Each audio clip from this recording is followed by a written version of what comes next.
listening to, I put it on Instagram, Bishop Francis Wale Oke told a very powerful story when he was going, to Russia. And I remember then I didn't know him then. I went with a senior colleague to his office a week before before he traveled to go and prepare for it. So I knew about that in the 90s. That time we had not even started Covenant Nation. I was a student. I went with this senior colleague in ministry, and we were talking about it, and he was saying how he was putting the team together and all of that. I mean, I didn't know him at that particular point in time, and I'm sure he doesn't have any recollection. Now, he will recollect that gentleman came, but he won't recollect I was there with him. And he tells the story of him going to Russia. Well, to cut it long story short, and he was going with two of his friends. One was British and one was American. And one had been a retired police officer in England, and then another was a pastor in America. And they were going to Russia, and the Iron Curtain had just fallen. And, they weren't sure about the immigration there. And he said, while they were heading to the place, his two friends, one British and one said, look, you may have a problem. They may hold you for a while because you're carrying a Nigerian passport. But you know what? We'll hang around, all right, and wait for you and make sure that if there's any problem, we will help in getting you cleared.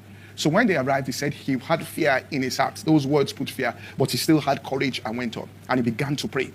He said he was reading his Bible from London to Moscow on that flight. He was reading the scriptures of somewhere in Russia, it may not be Moscow, reading the scriptures, and he was going through the Psalms, reading the Psalms. If it's a personal issue, go to the Psalms. He was reading. He said until he came on some scriptures and heard a voice that came to him, and God spoke twice to him. He said, and the matter was settled in his heart. He came out of that plane there, and those two gentlemen said, go first. The power when God speaks to you from scripture.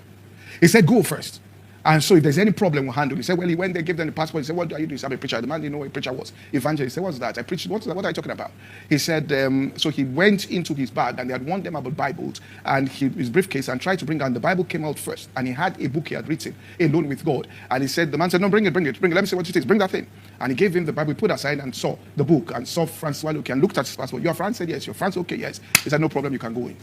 He said the two gentlemen who were waiting, who said they were coming because they are British and American, that what happened to them was that when they asked the British guy, I'm a preacher, what were you doing before? I was a police inspector. What? They said, you're a spy, go. The American, you're from America, spy. It took them 4 hours. He had to be praying. Say you can go in the confidence of the flesh, you can go in the confidence of your passport, that you have the right passport, or you can go with a prophetic word. That's the difference here. It's a more sure word of prophecy. You will do well to take it as a light that shines in a dark place.